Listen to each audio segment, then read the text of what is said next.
যারা কুরবানি করবে, যারা কুরবানি করবে না, নারী এবং পুরুষ উভয়ের জন্য একই আমল রাসূল পাক সাল্লাল্লাহু আলাইহি ওয়াসাল্লাম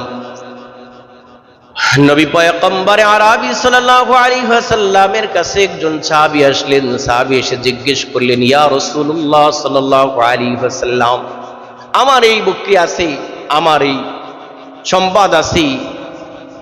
তিনি তার কাছে হিসাব দিলেন। রাসূলুল্লাহ বললেন, তোমার উপরে কুরবানি ওয়াজিব হয় নাই। তো রাসূলুল্লাহ, আমার কি করণীয় আছে, আমি কি করব? হুজুর পাক সাল্লাল্লাহু আলাইহি ওয়াসাল্লাম বলেন, তুমি জিলহজ মাসের 1 তারিখ থেকে 10 তারিখ পর্যন্ত অপেক্ষা করবে। এরপরে তোমার হাতের নখগুলো, তোমার চুলগুলো, গোপগুলো, গোপন অঙ্গের অতিরিক্ত লোমগুলো ফেলে দিবে। এর বিনিময়ে কোরবানির সওয়াব তোমার আমলনামায় আসবে।